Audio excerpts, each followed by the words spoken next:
नमस्कार, आप देख रहे हैं प्रदेश का नंबर 1 और सबसे भरोसेमंद news channel India news Haryana. मैं हूं आपके साथ अतुल प्रताप सिंह। 2024 चुनाव का काउंटडाउन शुरू हो चुका है। अगले साल लोकसभा और विधानसभा दोनों के ही चुनाव होने हैं, लिहाजा सभी राजनीतिक दल भागदौड़ में जुटे हैं। रणनीति सबकी अपनी है, लेकिन मकसद एक ही है, सत्ता। इसलिए वादों और दावों की झड़ी है। मुफ्त वाले वादों के बीच दावे अपनी अपनी जीत के लिए किए जा रहे हैं, लेकिन सत्ता तक पहुंचने की राह इतनी आसान किसी के लिए भी नहीं है। इस बात का एहसास सभी को है। कांग्रेस के सामने संगठन खड़ा करने की बड़ी चुनौती है। इनेलो जनाधार मजबूत करने में जुटी है, तो आम आदमी पार्टी पदाधिकारियों की नियुक्ति कर जनता तक पहुंचने की कोशिश कर रही है। और सत्तासीन दल यानी बीजेपी और साथ में जजपा, उनका भी यह दावा है कि काम के आधार पर जनता उनको एक बार फिर से चुनेगी। लेकिन चुनौती उनके सामने भी है, क्योंकि सभी दावे कुछ ऐसे ही कर रहे हैं। यह तस्वीर इस वक्त हरियाणा प्रदेश की है, जहां पर आम चुनाव की भी धमक है और साथ में विधानसभा चुनाव की भी। सभी पार्टियां अपनी तैयारी कर रही। वो पार्टी जो कि फिर से एक बार सत्ता में काबिज तीसरी बार होनी चाहती है गठबंधन के साथ, वो सत्ता में बैठी हुई बीजेपी है। साथ दे रही जजपा है। कांग्रेस जो कि पुरानी पार्टी, लेकिन कई बार धक्का खाने के बाद भी संगठन अभी तक तैयार नहीं हो पाया। और अभी भी जो ऑब्जर्वर्स के रिपोर्ट को लेकर तस्वीर निकलकर सामने आ रही, उसमें साफ तौर पर दिखाई देता है कि धक्का मुक्की बरकरार है। चंडीगढ़ की बजाय दिल्ली में रिपोर्ट सौंपने की तैयारी, और कुछ वहीं हाथ इनेलो के लिए भी है, अपने लिए जनाधार तैयार करना। आम आदमी पार्टी के पास खोने के लिए कुछ भी नहीं, पाने की चाहत बड़ी है। बहुत बना हुआ पूरे हरियाणा में, केवल बाला में पूरे हरियाणा में कि आने वाले 24 के चुनाव में लोगों ने मन बना लिया, छत्तीसगढ़ में कांग्रेस सरकार को इस सरकार से सब उतार चुका है। मैं पहुंच रहा हूं।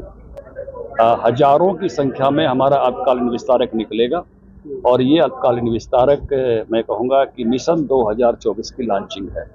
जैसे मोदी जी ने सॉफ्ट पावर का इस्तेमाल करते हुए G20 की डिक्लेरेशन कराई है, ऐसे अपनी सॉफ्ट पावर के आधार पर ये वहाँ जो है कार्यकर्ताओं में एक नई ऊर्जा का संचार करेंगे।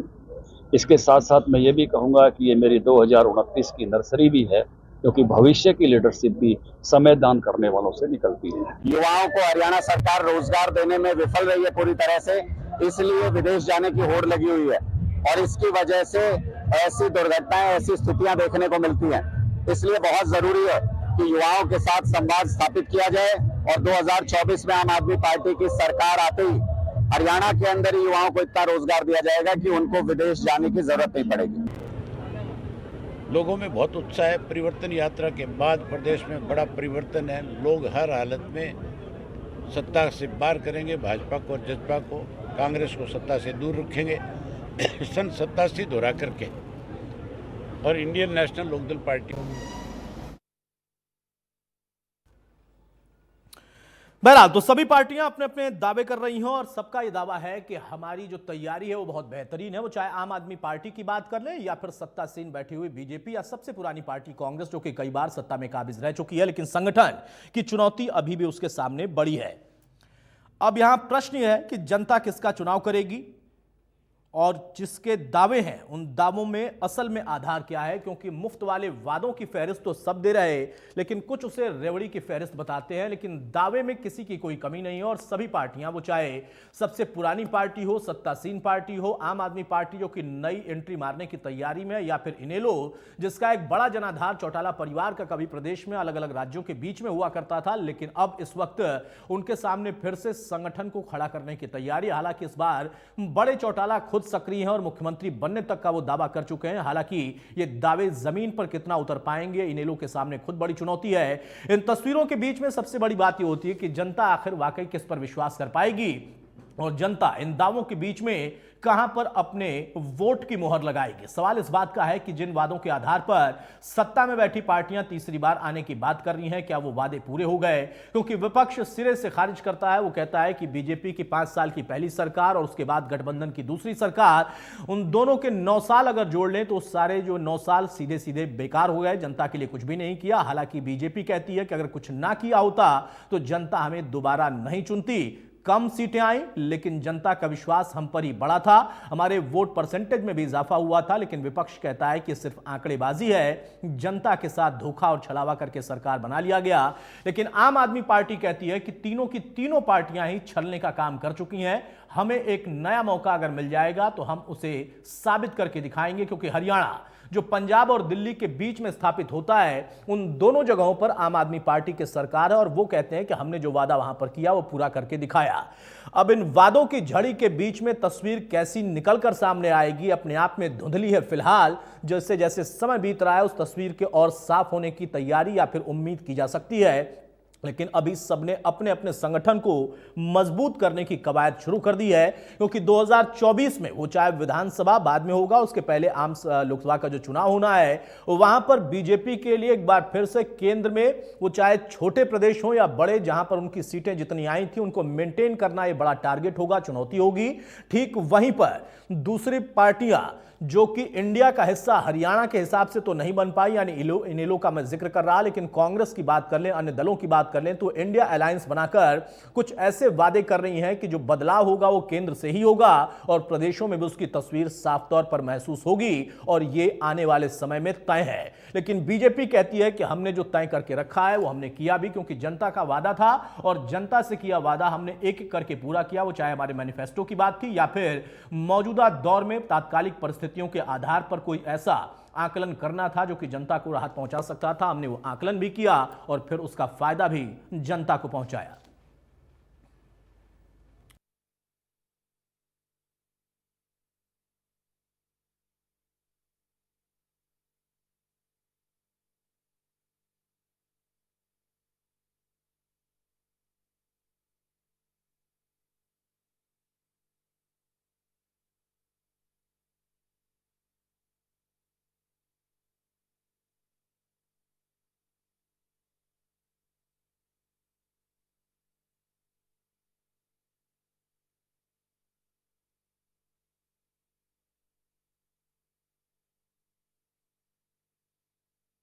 हमारे साथ कुछ खास मेहमान जुड़े हैं, उनसे मैं आपको तारुफ कराता हूं। चर्चा में आगे बढ़ते हैं। प्रवीण अत्रे हमारे साथ बीजेपी के प्रवक्ता जुड़ेंगे।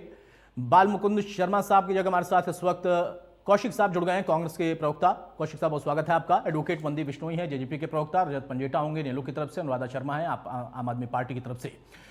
सबसे पहले पंजेटा साहब, शुरुआत में आपसे करूं, क्योंकि संगठन, आपकी सरकारें बहुत लंबे समय तक रही हैं, लेकिन संगठन की कमजोरी अभी भी साफ तौर पर दिखाई दे रही है और आपकी लड़ाई चूंकि बड़ी हो जाती है, वो चाहे बीजेपी हो, नई पार्टी जो आपसे टूट बनी जो सत्ता में है जेजेपी हो, या फिर पुरानी पार्टी कांग्रेस, उन सबके बीच में आपको लगता है कि हाँ वाकई चुनौती उतनी ही बड़ी है या दावा उतना ही बड़ा है जितना कांग्रेस कर रही है या बीजेपी कर रही है जो सत्ता में है?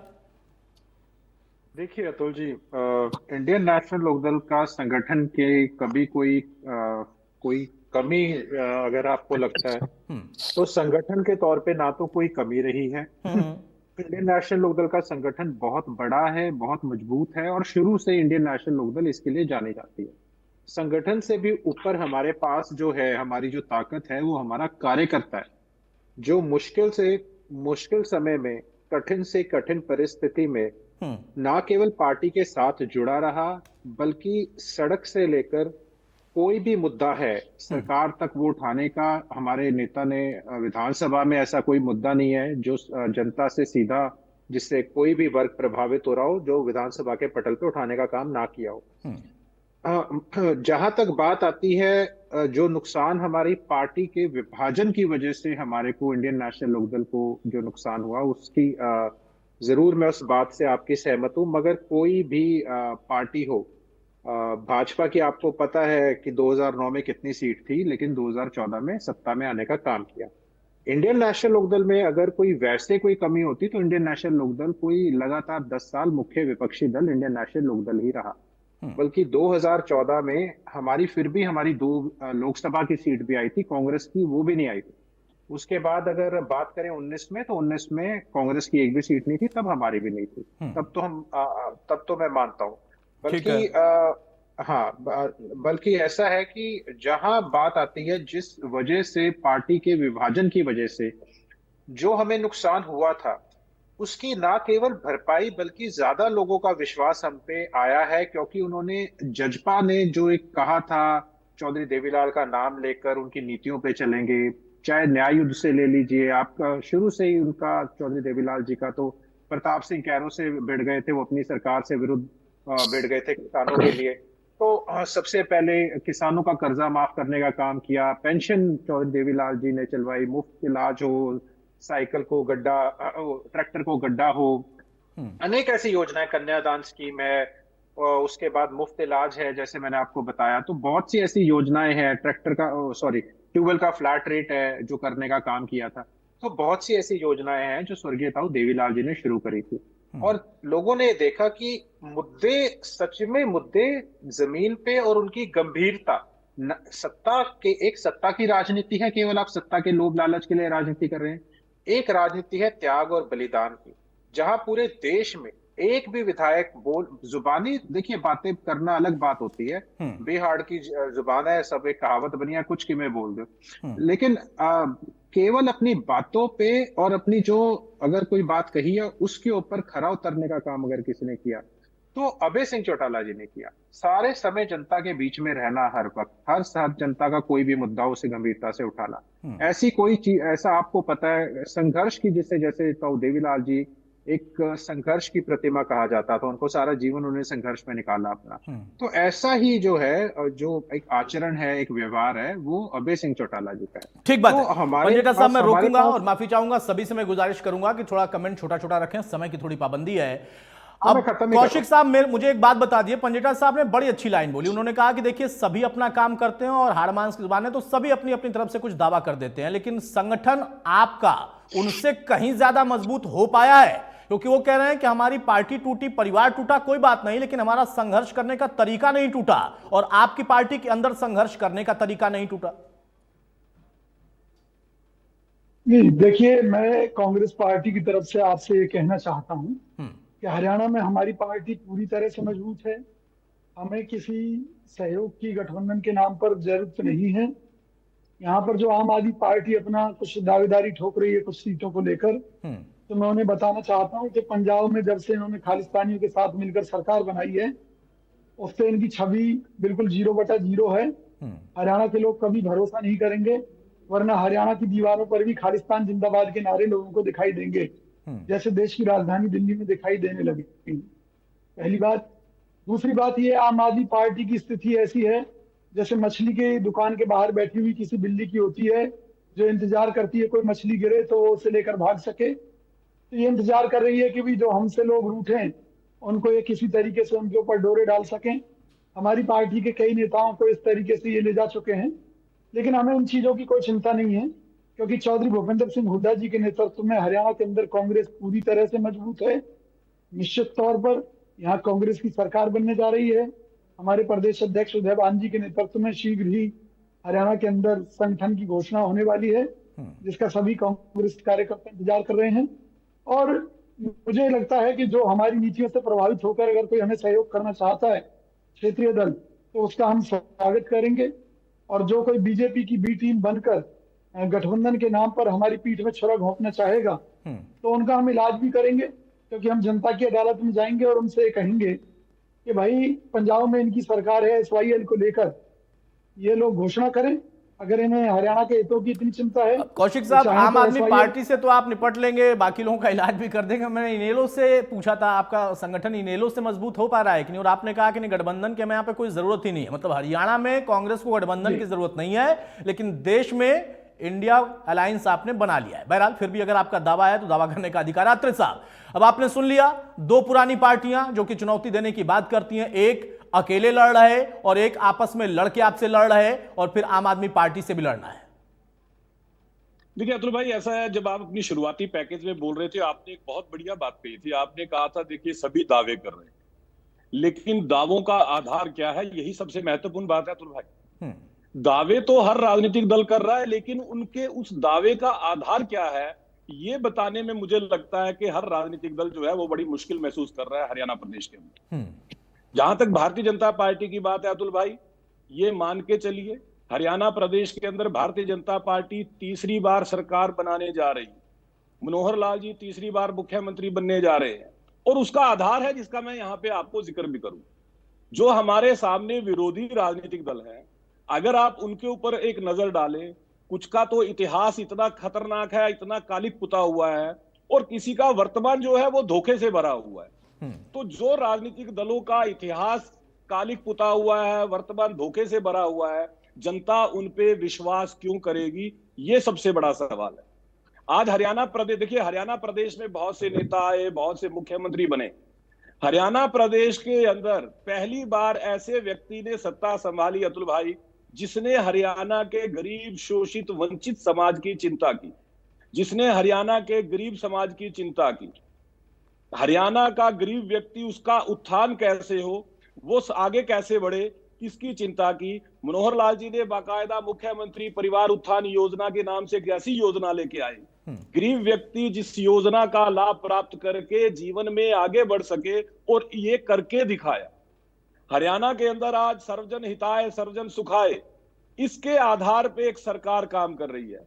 जहां हरियाणा प्रदेश बदनाम था भाई भतीजावाद, क्षेत्रवाद, जातिवाद, इन सब चीजों के लिए, आज हरियाणा तरक्की और खुशहाली का नाम जाना जाता है। हरियाणा प्रदेश ने 2014 के बाद अतुल भाई जिस तरह से हर क्षेत्र के अंदर प्रगति की, चाहे आर्थिक क्षेत्र की बात करें, चाहे उद्योग क्षेत्र की बात करें, चाहे किसान की बात करें, जिस तरह से मनोहर लाल जी ने किसान की खेती को जोखिम फ्री किया। दावे बहुत लोगों ने किए, बहुत से लोगों ने अपने आप को किसान नेता दिखाने का प्रयास किया, बड़ी बड़ी किसानों की बातें की, लेकिन किसान की वोट ली, किसान की चिंता नहीं। जब किसान अपनी फसल मंडी में लेके आता था, धान और गेहूं, क्योंकि वो केंद्र सरकार खरीदती है, किसान क्या धान और गेहूं तो खरीद लिया जाता था, लेकिन किसान का ना बाजरा खरीदा जाता था, ना सरसों खरीदी जाती थी, ना सूरजमुखी खरीदा जाता था। मनोहर लाल जी ने किसान की 12 फसलें धान और गेहूं के अलावा एमएसपी पे खरीदी जाए, ये सुनिश्चित किया। और जो फसलें सरकार एमएसपी पे नहीं खरीद रही, एक लाइन में समझ लूं, एक लाइन में अतुल साहब समझ लूं कि काम के आधार पर आप इनके सभी के दावे खारिज कर रहे हैं। समय की पाबंदी। हाँ, बिल्कुल अतुल भाई, क्योंकि हमने काम किया है, काम करके दिखाया। ठीक है। एडवोकेट मनदीप बिश्नोई साहब, आप भी शायद दावा यही करेंगे कि आपने भी 5 साल में काम किया है बीजेपी के साथ मिलकर, इसलिए ना तो पंजेटा साहब का दावा बनता है, ना विजय कौशिक का बनता है, और अनुराधा शर्मा ने तो अभी बोला नहीं है, हालांकि वो भी दावा कर रही है कि हम करके दिखाएंगे।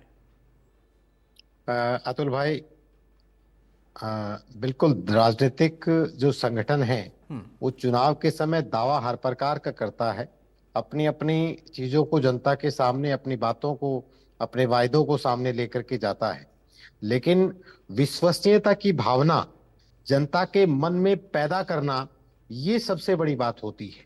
कांग्रेस पार्टी बहुत पुरानी पार्टी है इस देश की, लेकिन जिस प्रकार से कौशिक साहब को हमने सुना, इन्होंने एक ही बात कही कि भूपेंद्र सिंह हुड्डा मुख्यमंत्री बनेंगे, उनके नेतृत्व में सरकार बनेगी। इसका मतलब ये साफ है कि कहीं ना कहीं भूपेंद्र सिंह हुड्डा ये कह रहे हैं कि मैं दावेदार हूं, लेकिन तय करेंगे विधायक। आज इन्होंने डिक्लेयर कर दिया। अभी अब जब ये बाहर जाएंगे तो एसआरके जो एक इनका एक और दल है, और जो कांग्रेस का ही दल है, वो इनको कहेंगे कि आप क्या कह करके आए हो। ये कांग्रेस की परंपरा है। अविश्वास की भावना कहां से हुई? जब अशोक तंवर जी अध्यक्ष थे, शायद ये 2013-14 के आसपास की बात होगी, उस वक्त दिल्ली के अंदर सिर्फ फुटोवल की स्थिति नहीं हुई, बल्कि कांग्रेस के अध्यक्ष का कांग्रेस के कार्यकर्ताओं ने ही कोई एक संगठन, एक दूसरा जो गुट था, उन्होंने सर फोड़ दिया। तब से लेकर के आज तक इनकी जुतम पैजार जारी है। जब इनका आपस में एक दूसरे पर विश्वास नहीं है, तो हरियाणा प्रदेश की जनता इन पर कैसे विश्वास करेगी? और कांग्रेस की हालत दिन पर दिन खराब होती जा रही है।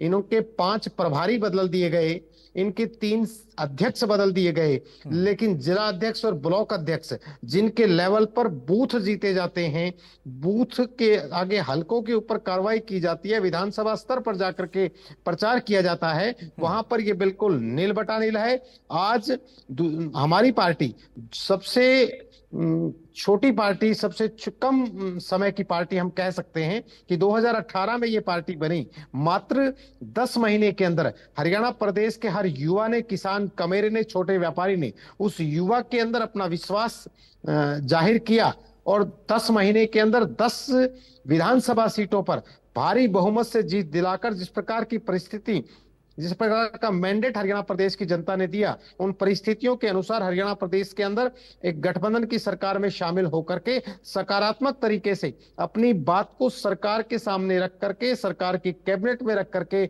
अपने सुझाव दे करके उनको पूरा करवाने का काम दुष्यंत चौटाला जी ने किया ठीक है। यानी आपको भी लगता है कि उम्र छोटी हो सकती है लेकिन अनुभव बड़ा है या फिर काम बड़ा है?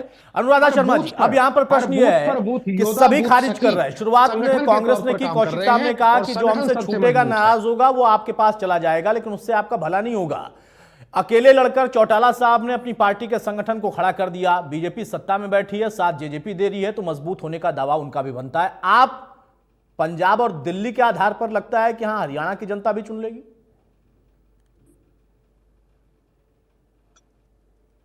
अपनी आवाज अनम्यूट कर लीजिए अनुराधा।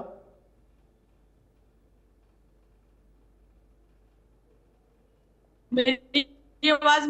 हाँ बोलिए। आपको? हाँ बोलिए।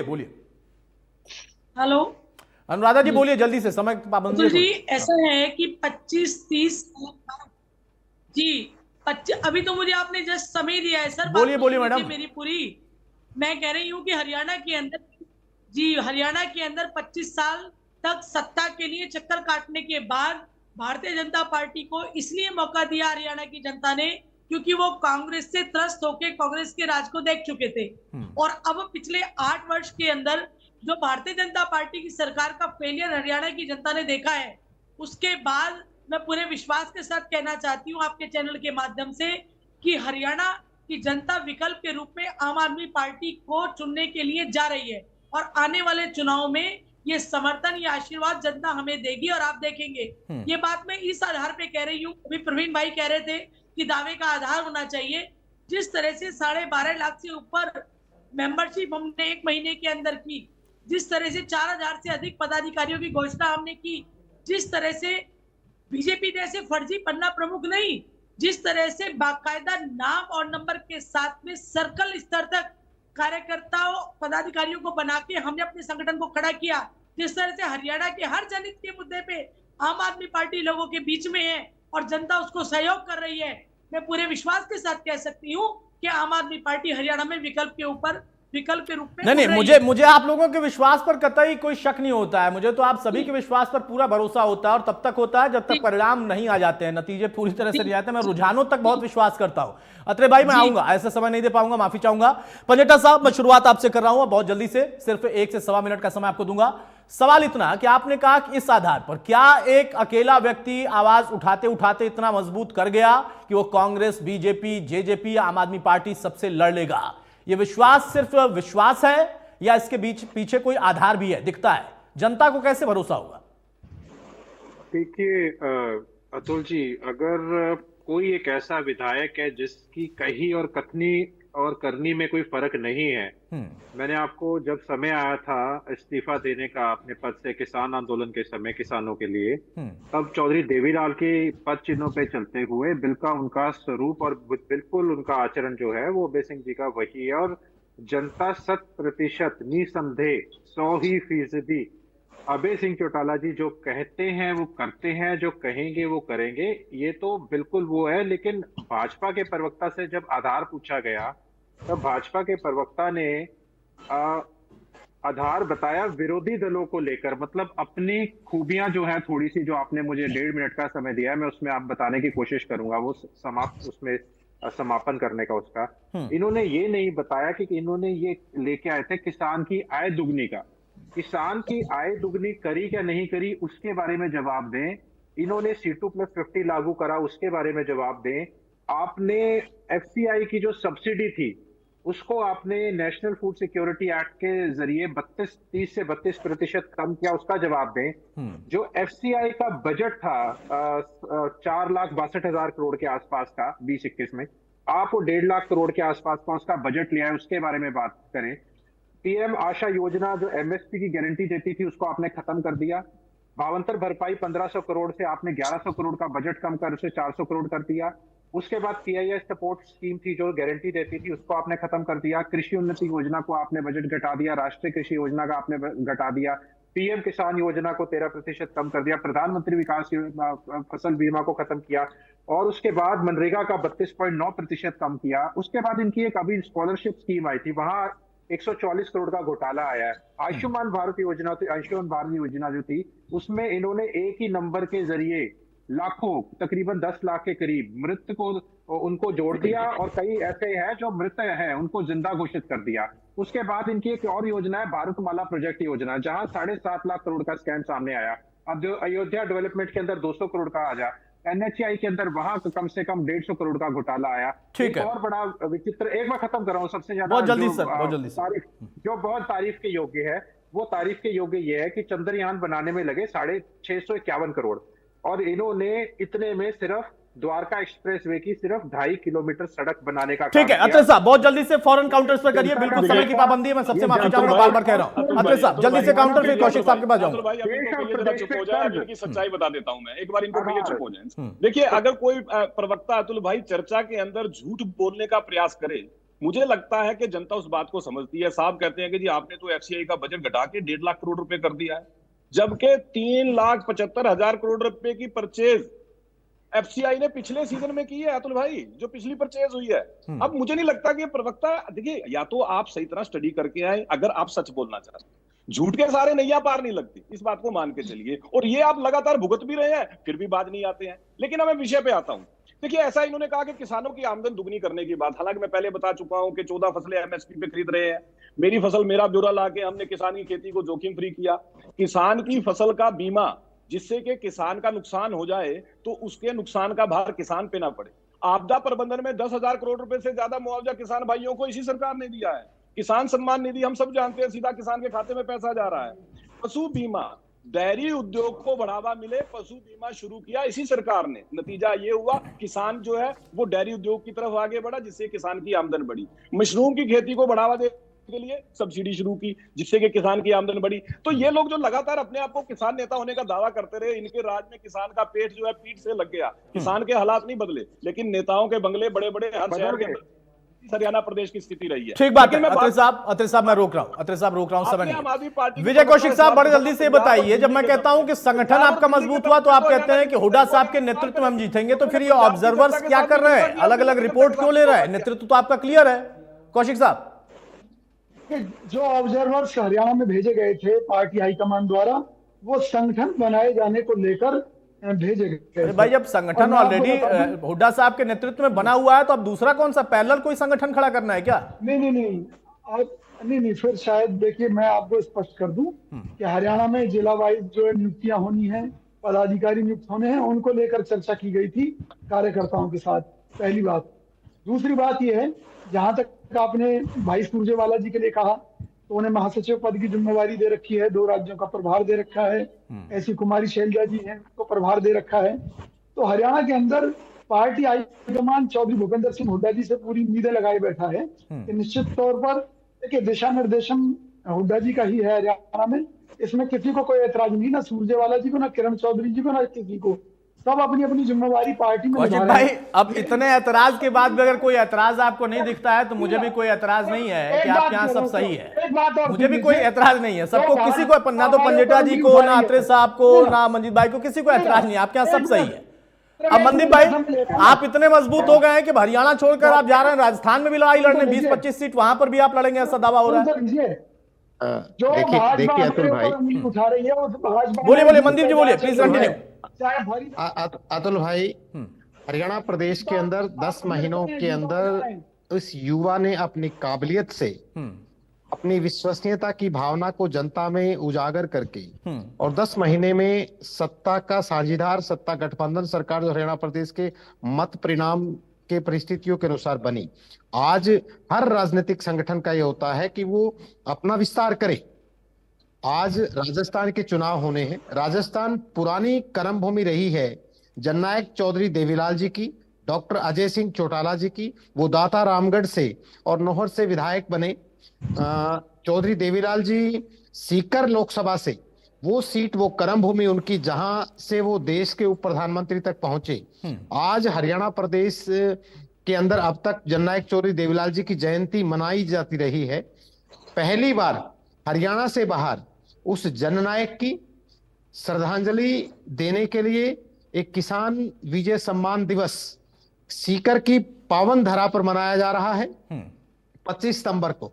निश्चित तौर पर उस क्षेत्र के अंदर से एक ऐसी ताकत की शुरुआत होगी कि निश्चित तौर पर जननायक जनता पार्टी, जो आज हरियाणा प्रदेश के अंदर एक प्रमुख राजनीतिक दल के तौर पर उभर करके सामने आया है, राजस्थान की विधानसभा का ताला भी ठीक है। चलिए अभी फिलहाल हरियाणा की तस्वीर बदल लीजिए, अगर राजस्थान में बदल लेते हैं तो आपको बधाई, आपने कोई दिक्कत नहीं। अनुराधा जी, बहुत छोटा सा संक्षेप में आपसे कमेंट चाहूंगा। देखिए, दावे इनके इस वजह से हैं क्योंकि इनका अपना पुराना आधार है, लेकिन जेजेपी जब दावा करती है तो आपके दावे पर भी मुझे भरोसा होता है कि आपका भी बनता है। 2 जगह आप सरकार चला रहे हैं, ये बता दीजिए, तभी बता देंगे हरियाणा की जनता जवाब दे देगी।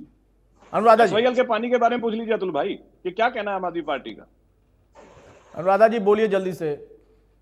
प्रवीण जी, SYL के मुद्दे पे बात करने के लिए SYL के नहीं, मैं तो केवल इसलिए कह रहा हूँ बहन जी कि अतुल जी कह रहे थे पंजाब और दिल्ली के आधार पे आप सोच रहे हो हरियाणा में आप आओगे। मैं इसलिए कह रहा हूँ कि पंजाब सरकार से SYL की क्लैरिटी दिलवा दीजिए। भगवंत मान तो एक बूंद पानी देने को तैयार नहीं है, हरियाणा के हक पे डाका मार के बैठे हैं आप वो हक दिलवा दीजिए हरियाणा की जनता का, क्लियर हो जाएगा।